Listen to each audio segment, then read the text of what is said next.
경남 지역 이슈를 분석하는 시간 헬로 이슈 토크입니다. 2022년 신년을 맞아 경남 지역 정치권 이슈를 분석하고 있습니다. 예고해드린 대로 지난 시간에 이어 2022년 대통령 선거 공약 중 경남 관련 공약 내용을 분석해 경남도민 유권자들의 이해를 돕는 두 번째 시간 이어가 봅니다. 오늘은 윤영석 국민의힘 최고위원이자 양상갑 국회의원을 모시고 윤석열 후보의 경남 지역 공약을 분석해 보겠습니다. 김해 오픈 스튜디오에 윤영석 의원 나와 계십니다. 어서 오십시오. 예, 반갑습니다. 안녕하십니까? 네, 의원님. 인구 절벽 현상 속에서 사실 이제 지방 소멸 위기가 사실 현실화되고 있습니다. 심각하죠. 네. 차기 대통령이 누가 되느냐에 따라서 네네. 이 문제가 해결되느냐 마느냐, 그리고 그렇습니다. 지방이 소멸되느냐 마느냐도 좀 결정이 될 것 같은데요. 네네. 이 문제에 대해 윤석열 후보도 당연히 공약을 준비하고 계실 거라고 생각이 네. 듭니다. 어떤 공약을 준비하고 계신가요? 지역 균형 발전 그리고 지역 인구 소멸 위기를 해결하는 것은 가장 최우선 순위에 있는 지금 공약입니다. 그래서 윤석열 대통령 후보가 당선이 되면은 가장 먼저 이러한 지역 균형 발전에 대해서 특히 우리 경남을 중심으로 한 경남, 울산, 부산 지역에 이러한 그 지역 발전에 대해서 많은 그 어떤 집중적인 공약을 제시하고 또한 거기에 대해서 공약을 실천하는 그러한 정부가 될 것입니다. 지금 실제로 전체 우리 국토 면적의 11%밖에 안 되는데 서울 수도권이 네네. 전체 지방을 나머지 90% 면적을 가진 지방 인구를 초월했다는 것은 전 세계적으로도 이것은 사례가 없는 그런 일이고요. 우리 국가 발전을 위해서 대단히 심각한 그런 위기라고 생각합니다. 특히 과거에 우리 경남 또 부산, 울산이 그야말로 경제가 상당히 그 활성화되어 있는 그런 지역이었는데 예를 들면 2010년 이전에 지역 내 1인당 총 생산이 우리 경남 지역만 하더라도 전국의 17개 시도 중에서 6위 정도 상당히 상위권에 있었습니다. 그렇죠. 지금은 거의 10위권으로 지금 추락을 해버렸거든요.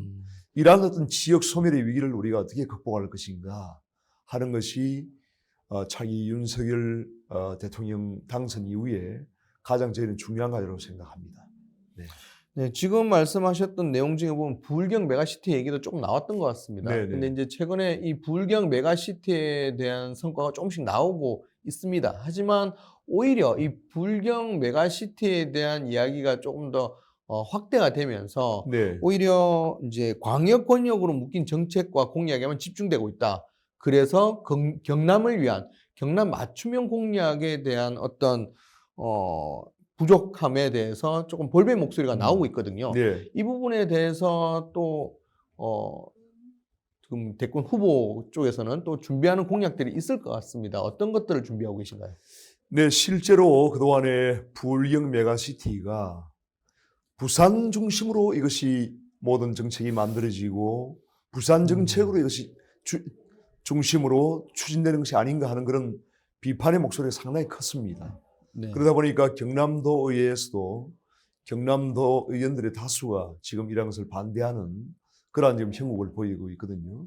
특히 진주, 사천 또 이 서부 경남 지역에 상당히 그 소외감을 느끼고 있습니다. 네. 왜냐하면 부울경 메가시티가 결국은 부산을 중심으로 이 동부 경남 그리고 울산 중심으로 가는 것이 아니냐 하는 그런 상당히 문제제기죠. 그래서 저는 상당히 문제가 있다고 보고요.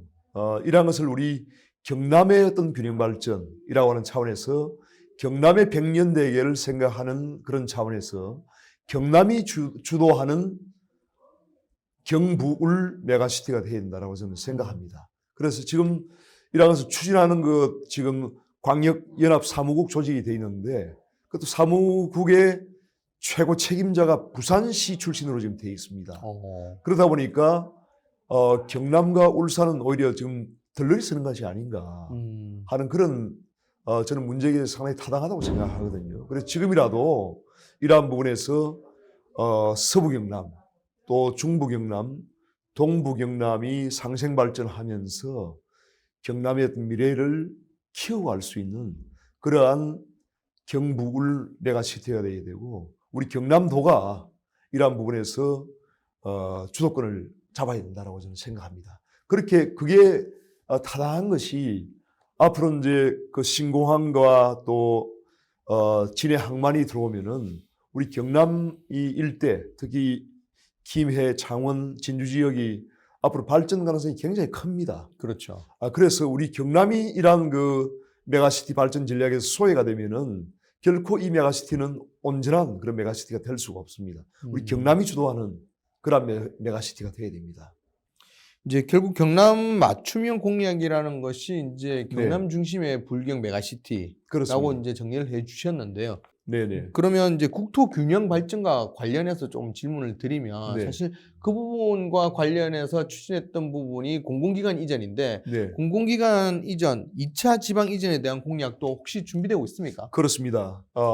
서부 경남 지역, 그리고 창원을 중심으로 한 중부 경남 지역, 또 김해와 양산을 중심으로 한 동부 경남 지역에 이 세 권역을 나름 다 특성이 있거든요. 예를 들면 그렇죠. 진주 사천 지역은 항공우주산업, 네. 그리고 6차 산업, 그 암산 지역과 합천 그런 지역의 6차 산업, 그리고 남해 통영 고성 지역의 그런 수산업 이러한 부분에서 또 해양 관광 이러한 부분에서 특성을 살려야 되고, 창원 중부 지역에서는 이러한 기계 산업과 소부장 그런 부분을 살려야 되고, 우리 또 김해 양산 지역에서는 의생명 바이오 산업과 스마트 물류 이런 부분을 살려야 되는데, 이러한 부분에서 어떤 각 지역에 맞는 연구 개발 특구가 필요합니다. 네. 그런 걸 통해서 우리 지역 맞춤형 그런 발전을 추진해야 되고, 방금 말씀하신 공공기관 이전에 관한 부분도 지금 정부가 2차 공공기관 이전을 하겠다고 발표를 했지만은 지금 제대로 시행이 안 되고 있거든요. 네네. 그러한 부분에서 우리 진주 지역의 혁신 도시가 지금 조성이 되어 있지 않습니까? 네네. 그러한 진주 지역의 혁신 도시를 중심으로 우리 경남이 많은 공공기관을 유치할 수 있도록 추진을 해야 됩니다. 또 이제 우리 경남 맞춤형 공약으로서 필요한 것이 이러한 우리 경남의 어떤 인재를 육성을 해야 됩니다. 그래서 지금 다른 지역에 예를 들면 그 서울 같은 경우에는 이제 카이스트라든지 이런 것을 중심으로 해서 있고요. 그 다음에 울산 지역에도 유니스트라고 하는 게 있지 않습니까? 그러한 과학기술대학원 대학교가 필요합니다. 광주 지역에도 지스트라고 하는 게 있고, 우리 유독 이제 지금 경남, 부산 지역만 그 과학기술은 대학교가 없거든요. 그래서 이 과학기술 인재를 육성하기 위해서는 경남, 부산 과학기술은 대학교가 필요합니다. 네네. 그래서 그것을 윤석열 대통령이 당선되면은 중점 과제로 저희들은 추진하려고 합니다. 국토 균형 발전, 그럼 공공기관 이전을 포함해서 국토 균형 발전의 어떤 핵심이라면 행정과 그다음에 예산의 균형 이런 부분이 있을 것 같습니다. 근데 이제 그 부분에 대해서 단적으로 알 수 있는 부분 중 하나가 지금 창원 특례시라고 좀 보고 있는데요. 근데 창원 특례시가 이제 출범을 했지만 사실은 출범 직전까지 권한 이양이나 재정 지원에 대한 구체적인 안이 없었습니다. 이 부분에 대해서도 어떤 보완이 있을 것 같습니다. 어떤 안을 생각하고 계십니까?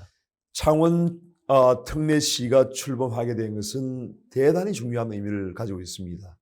창원이라고 하는 우리 경남의 수부도시가 인구가 100만이 훨씬 넘지 않습니까? 그런 상황에서 창원이 독자적으로 여러 가지 도시 발전 정책을 추진할 수 있게 된 그런 근거가 된 것이거든요. 그리고 전국의 4개 도시가 이제 이번에 창원 특례시로, 창원을 포함해서 특례시로 지정이 됐는데, 앞으로 창원의 그런 산업 정책, 또 경제 정책, 도시 개발 정책, 그 다음에 일자리 정책, 또 환경 정책, 교통 정책, 다양한 부분에 있어서 창원이 독자적인 그런 발전 전략을 추진할 수 있게 된 것입니다. 다만 이제 아쉬운 것은 이러한 그 정부 차원에서 특례시 제도를 도입하면서 가장 중요한 것은 재정의 독립이고, 그 다음에 인사의 독립이고, 어떤 지방 조직권을 독립시키는 것이거든요. 그렇죠. 그러한 부분에서 이제 재정 독립이 안 되다 보니까 굉장히 한계는 분명히 있습니다. 앞으로 차제에 이러한 특례시에 대해서는 재정 독립을 시킬 수 있도록 해야 됩니다. 그렇게 해서 어떤 여러 가지 어떤 그 지방 특별 교부문 제도라든지 또한 보조금 제도 이런 부분에서 대폭적인 개편이 필요하고 그 정부 차원에서 창원 특례시에다가 독자적인 재정권을 부여를 해야 됩니다. 그래서 모든 것을 정부에서 지원하고 감시하는 그런 체계가 아니고 일정한 예산을 정부 재정을 창원시에서 자율적으로 쓸 수 있도록 만들어줌으로써 창원이 독자적으로 이러한 발전 전략을 추구할 수 있도록 해야 되고 또 경남도청에서도 창원시에 대한 너무 지나친 간섭은 결코 있어서는 안 됩니다. 그래서 뭔가 도청과 창원 특례시가 상생 발전을 해야지 일방적으로 어떤 간섭을 하거나 규제를 해서는 결코 안 되거든요. 그래서 이러한 그 창원 특례시 제도는 대한민국 역사상 최초의 그러한 특례시로 출범하는 것이기 때문에 앞으로 이 창원이 독자적인 그러한 자족도시로서 독자적인 그 백년대계를 만들어갈 수 있도록 전폭적으로 지원하는 방향으로 해야 됩니다. 알겠습니다. 자, 이번엔 좀 보시는 시청자분들뿐만 아니라 지역민들 모두가 이제 관심을 매우 크게 가질 사안인데요. 네네. 부동산 정책에 대해서 얘기 네, 좀 그렇습니다. 나눠보겠습니다. 네. 사실 이제 부동산 정책에 대해서 전국적으로 관심이 크고 특히나 이제 지역에서는 집값 오르는 것뿐만 아니라 수도권과 비수도권의 어떤 지역별 양극화, 예. 격차 이런 부분에 대해서 굉장히 좀 관심을 많이 가지고 있습니다. 이런 예. 부분에 대해서 어떻게 해소하실 수 있을지 후보의 공약이 있다면 좀 소개를 부탁드리겠습니다. 지금 가장 큰 문제는 서울과 수도권으로 인구가 계속 집중되고 있다는 것입니다. 그러다 보니까 이제 수도권 서울에 집값이 폭등을 하고 또 서울 내에서도 어떤 강남과 강북의 격차, 또 서울과 경기도 지역의 격차, 또 그런 수도권과 지방의 격차 정말 심각한 거죠. 앞으로 우선 첫째는 이제 지방이 살기 좋은 곳으로 지방에서도 교육이라든지 이런 문화 또 일자리 또 관광정책 이런 걸 통해서 지방이 서울보다 더 살기 좋은 곳으로 만들어야 됩니다.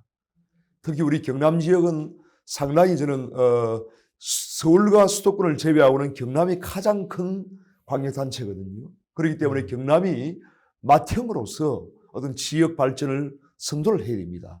그런 차원에서 저는 경남이 어떤 일자리와 또 이 교육 문화 정책 여러 가지 어떤 이 산업 정책에 있어서 획기적인 전환을 통해서 경남이 발전을 한다면은 경남으로 수도권의 인구가 몰려들 수 있도록 만들어줘야 됩니다. 그래야지만 그런 격차를 해소할 수 있다는 것이죠. 그리고 경남에도 또 부산에도 양질의 그러한 주택을 계속 공급을 해야 됩니다. 지금 공급이 부족하거든요.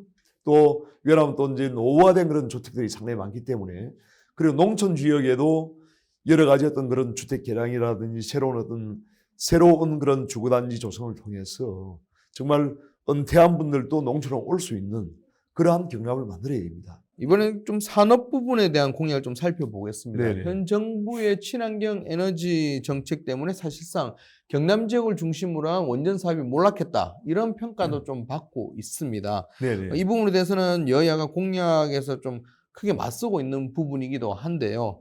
여기에 대해서는 어떻게 공약에 담을 예정이십니까? 지금 이제 탈원전으로 인해서 우리 경남 지역의 대표적인 기업이 이제 두산중공업이죠. 창원에. 네.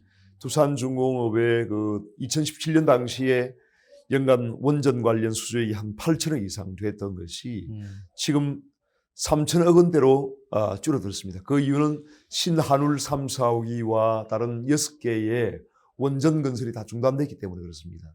그리고 경남 지역에 한 320개 정도의 두산중공업의 그 원전 관련 협력 기업이 있었는데 한 100개가 없어졌습니다. 그러다 보니까 일자리가 매우 지금 줄었죠. 그러다 보니까 우리 경남이 이러한 탈원전이라고 하는 잘못된 정책 때문에 상당한 직격탄을 지금 맞고 있는 상황입니다. 그래서 저는 이러한 탈원전은 우리 탄소 중립을 실현하기 위해서는 원전이 필요하다는 것이 지금 국제적인 그런 컨센서스가 지금 형성되어 있습니다. 네. 그런 상황에서 문재인 정부가 거꾸로 간 것이죠. 이런 흐름에서 반드시 이제 이런 것을 다시 이제 복원을 해야 되는데 다만 이제 원전이 어떤 국민들에게 불안감을 주는 것은 분명하기 때문에 네. 원전의 그런 안전성을 높이기 위해서 요즘 상당히 혁신적인 원전 기술이 많이 나오고 있습니다. SMR이라고 하는 그 소형 원전 네. 그리고 제4세대 원전 빌 게이츠도 이제 상당히 강조하는 것인데요. 이러한 부분에 이제 새로운 혁신적이고 안전한 그러한 원전 산업이 지금 세계적으로 각광을 받고 있습니다. 우리 경남이 그러한 부분에서 소형 원전 산업, 이런 안전한 원전 산업의 핵심 메카가 되어야 됩니다. 윤영석 의원님은 이제 지역구가 양산이지 네네. 않습니까? 양산이면 이 방송을 보시는 양산 지역민 분들도 어쨌든 대권 후보, 윤석열 후보가 양산을 위한 공약도 준비하지 않을까 하는 기대도 좀 있을 것 같습니다. 네네. 대선 공약에 양산 지역을 포함하는 공약들은 어떤 것들이 있는지 한번 또 지역민들의 네. 궁금을 좀 해소를 시켜 주시죠. 네, 우선 양산은 우리 동부 경남의 이제 핵심 지역인데 그 양산의 부산대 부지가 지금 약 한 10년 이상 그 개발이 되지 않고 방치되어 있는 상황입니다. 그동안에 이제 의료 복합 첨단 지구를 그 부산대 부지에 만들기 위해서 많은 노력을 해왔고요. 작년에 천연물 센터를 건립하기 위해서 약 한 300억 이상의 그러한 예산을 확보했고 또 세계적인 최첨단 장기 이식 센터를 지금 설립하기 위해서 추진을 하고 있습니다. 그리고 부산대학교의 정보의생명공학대학을 그 지역에 우리 양산 부산대 부지에 유치를 해서 새로 설립을 했고 신입생을 지금 받고 있는 상황입니다. 그런 상황에서 상당히 이제 많은 변화가 있었지만은 윤석열 대통령이 당선이 되면은 이 부산대 부지 약 한 10만 평 이상의 이 부산대 부지를 그야말로 의생명, 바이오 이런 첨단 IT 기업의 메카로 만들기 위해서 추진을 할 그런 계획입니다. 거기다가 이제 우리 창원 또 김해 우리 양산의 물금역과 또 양산역, 북정역과 상하부, 울산역까지 연결하는 이 광역철도망을 지금 추진을 하고 있는데 이 부분이 윤석열 대통령이 당선이 되면은 빠른 시일 내에 이 광역철도가 구축이 될 수 있도록 그렇게 추진을 하겠습니다. 이러한 부분이 결국은 우리 경남, 부산, 울산 메가시티의 가장 핵심적인 그런 공약입니다. 그러한 부분이 하루빨리 가시화될 수 있도록 최선을 다하겠습니다. 알겠습니다. 경남 지역이 이제 광역지자체 중에서 가장 큰 지역인 만큼 선대위에서는 그만큼 또 관심이 또 집중될 수밖에 없을 것 같습니다. 지역 국회의원들도 이제 역할이 또 많으실 것 같은데 네네. 앞으로 선거 어떻게 준비하실 예정이신가요? 우선 국민들께 진심으로 다가가는 것이 중요합니다. 또 국민들의 말씀을 경청을 해야 됩니다. 그리고 정말 많은 고민과 이 토론과 소통과 대화를 통해서 국민들과의 차기 정부에서 우리 윤석열 대통령이 당선되면은 무엇을 하겠다는 것을 국민들께 정확한 해법을 제시하는 것이 중요합니다. 그래서 저는 그러한 진심 어린 자세 또 국민을 하늘처럼 섬기면서 국민들의 말씀을 경청하는 그런 걸 통해서 우리 국가적인 문제를 해결하는 그런 것이 중요하다고 생각하고 우리 후보와 윤석열 후보와 또 우리 선대위, 저도 이제 중앙선대위에 지금 부위원장을 맡고 있고 또 네. 미디어 본부장을 맡고 있습니다만은 그러한 최고위원으로서 그런 역할을 다 할 것입니다. 그래서 이러한 부분에서 사실 그동안에 우리가 국민들의 어떤 기대에 부응을 해왔는가를 매일매일 또 점검을 하고 또 반성할 것은 반성하고 또 보완을 할 것은 보완을 해야 됩니다. 앞으로 저희가 더 우리 부산, 경남 그리고 부산 지역 이 주민들과 우리 경남 도민들과 그리고 우리 대한민국 국민들을 위해서 더 진실되게 다가가는 그런 국민의 힘이 될 것이고 더 진실된 자세로 대선 캠페인을 이끌어감으로써 반드시 윤석열 대통령 후보가 승리할 수 있도록 그렇게 하겠습니다. 네, 잘 들었습니다. 네. 이번엔 조금 분위기를 바꿔서 좀 다른 부분에 대한 질문을 좀 해보도록 하겠습니다. 먼저 이제 윤석열 후보는 종부세 걱정이 없도록 하겠다. 이렇게 말씀을 하셨는데 세금 폭탄으로 이제 종부세에 대해서 세금 폭탄 여기는 납세자를 좀 구제할 구체적인 보관도 좀 준비하고 계신 것 같습니다. 한번 간단히 예. 말씀해 주시죠. 굉장히 우리 윤석열 대통령 후보가 대통령 당선이 되면은 우선순위 중에 하나가 이제 이 부분입니다. 그러니까 문재인 정부가 이제 부동산 이 주택에 대한 그 정책을 실패를 함으로써 집값이 폭등을 했지 않습니까? 거기에 대해서 이제 징벌적인 과세로 도입을 한 것이 결국은 종부세와 또 공시가격을 급격하게 인상을 시킴으로써 과도한 세금을 결국은 다주택자 또 이주택자 심지어는 이제 집을 한 채 가진 분들에게도 상당히 과도한 그런 세금을 매김으로써 소위 세금 폭탄이다 할 정도로 지금 문제가 심각하거든요. 그러한 부분에 대해서 이제 결국은 이러한 세금을 어떻게 이제 현실화시키고 국민들의 부담을 줄일 것인가 하는 것이 가장 중요한 그런 부분이라고 할 수 있습니다. 그러한 부분에서 저희가 종부세 부분을 상당히 어떤 현실적에 맞게 국민들의 어떤 부담을 고려해서 조정을 하겠다 하는 것이 지금 저희들이 어떤 현재 정책이고요. 그러한 부분은 앞으로도 계속적으로 저희가 그 집권에 대비해서 계속적으로 이래서 국민들의 의견을 듣고 바람직한 방향으로 조정을 하도록 하겠습니다. 알겠습니다. 네.